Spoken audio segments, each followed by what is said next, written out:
let's move on to the Redskins guys. And Mike, I might as well start with you on Dan Snyder's letter that came out yesterday to all the season ticket holders and supporters just about everyone in the universe. I got it like 3 times, and I'm not a season ticket holder. So. All right, and the media members, certainly a PR move there. The organization and the foundation to benefit Native Americans called the Original Americans Foundation. Your thoughts? Oh, the acronym is OAF. No, I think anything that resembles charity in any form to the neediest of the neediest in this country is great. And I'm glad that after 15 years of owning the team that he's begun to reach out to Native America. I only wish that the impetus were for a different reason. This is clearly buying many tribes' silence. This is clearly an effort to divide and conquer some of Native America. And so if this name issue were not even a factor, he's not going to more reservations on the team's plane than he is away games this year. That's just the bottom line. And so if there were no strings attached, I think this is a great deal. Either way, some people that need help are getting help. Dan, 26 reservations in 20 states according to the letter. What are your thoughts? You have no excuse for not having read it, having received it 3 times. Yeah, my point was not that they were sending it to media members. They're sending it far and wide, and I think Deadspin said that like a Dolphins fan living in Baltimore received it. They have a big email distribution list, and they send stuff to everyone. I think that I agree with, sort of surprisingly, I kind of agree with Wise a little bit that, I mean, I don't know if it's disingenuous is the right word, but obviously they are doing this because of all the attention that the name issue got over the last year. And, I think that you can sort of, at this point, separate whether what they're doing is good from the name issue itself. I think no one in the world would argue against helping people who need help, whatever your motivation is. And I think that they could acknowledge that, hey, we didn't pay attention to these issues for the last 10 years or whatever, and we are doing so now because so much attention has been brought because of the name issue. Whether that means that they're doing like a divide and conquer strategy, I don't know that.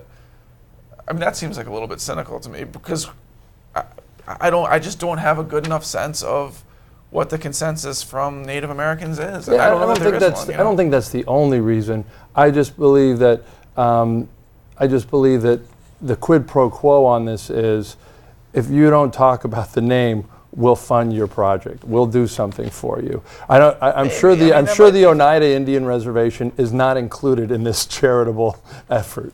Let's put it that way. That's probably true, but I guess we don't know whether the people who are accepting that would have an opinion or would otherwise be behaving differently. You know what I mean? Fair. I'm curious to know if any of the dissenters, from his trips to all these, their trips, I should say, if there were sort of dissenting opinions. Obviously, those didn't come out in the letter. The Syracuse Post-Standard had a column about a tribe in upstate New York where the Redskins reached out to them, sort of seeking, understanding audience, and they did not get that. And the guy said, I don't like this name, and I don't like what you're doing to Ray Halberter. And so obviously, at least one person that they reached out to wasn't going for it. And I'd be curious to know is that one of the 26 that they mentioned in the the big scheme of things. Yeah. Matt, what is your general sort of takeaway after the letter?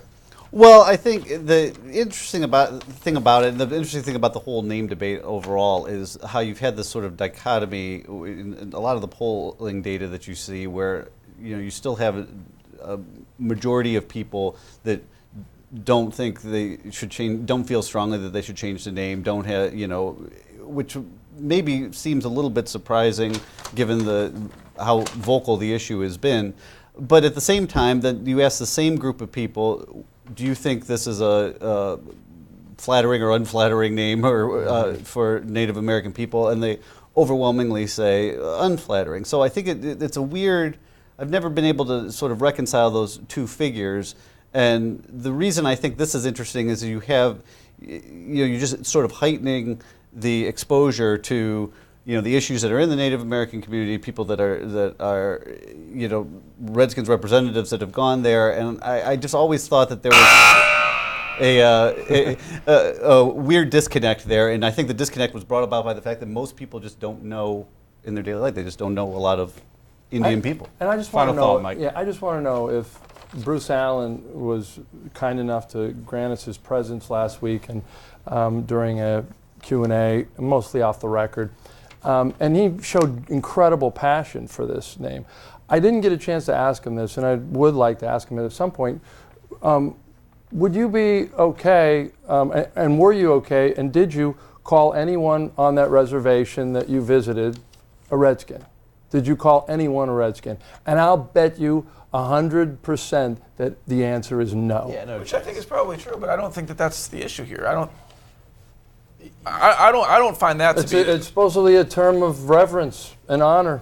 Well, I think they're saying that they think that the franchise deals with these issues in an honoring way.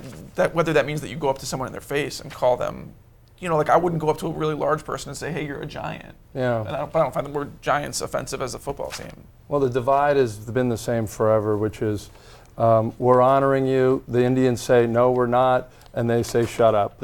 One of the good things, though, we can all agree on is that some good is coming out of it, regardless of the impetus. I think you're right. And those in need are getting some help, which is definitely a good thing. Yeah, and you know what? And I think on both sides, I think from people who don't like the name and from the Redskins, people are saying these are issues that Native Americans face in their everyday life. Whether that means you care about the name or you don't, obviously that depends on your side. But I think people on both sides now are talking about actual issues facing Native Americans, which is kind of cool.